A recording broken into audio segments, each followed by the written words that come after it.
Beth Emhoff coughs ex-patient for a novel and devastating virus. Days later, back in her comfortable home in Edina, Minnesota, she collapses into a violent seizure and is rushed to the hospital. Thomas Emhoff, her husband, is bewildered as doctors try frantically to stabilize Beth, who quickly succumbs to the mysterious infection. The tragic material, labeled MEV number 1. They confirm that it spread through air, respiratory droplets, and touch, and estimate the mortality rate could exceed 25%. The rapid mutation of the virus makes vaccine development almost impossible in the short term, putting the entire global population at risk.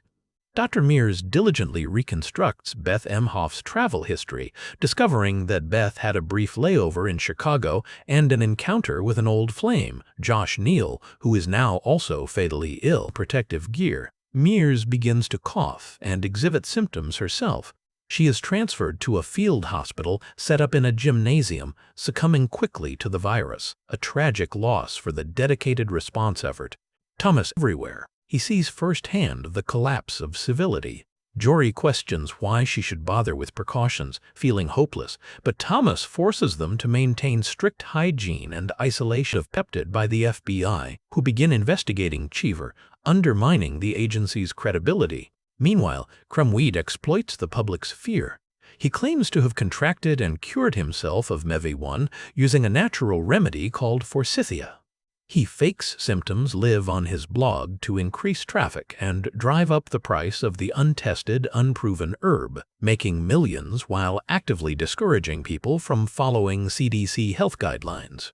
His misinformation spreads faster than the virus itself, causing confusion. 100 doses of the American vaccine in exchange for her freedom, demonstrating the brutal realities of medical resource scarcity and international tension. Back at the CDC, Dr. Hextall and Eisenberg finally achieve a breakthrough. They successfully cultivate a strain of the virus on a rhesus macaque cell line and develop a potential vaccine, coded MEV11, from rhesus monkey 57. Hextall takes the monumental step of injecting herself with the experimental vaccine, circumventing slow federal regulations to prove its efficacy. She then exposes herself to the active virus, waiting anxiously to see if the vaccine remains. Distribution begins through a massive global lottery system based on birth dates, prioritizing the oldest and most vulnerable populations first. Thomas Emhoff, confirmed to be immune due to his natural antibodies, trains to administer the vaccine. Consequences of his ethical lapse. Dr. Hextall is hailed as a hero. Dr. Orantes is released by her captors, who are given placebo doses instead of the real vaccine. She returns bruised but alive, having spent her captivity teaching the kidnapped children. Crumweed, still broadcasting his conspiracy theories, is exposed by the FBI.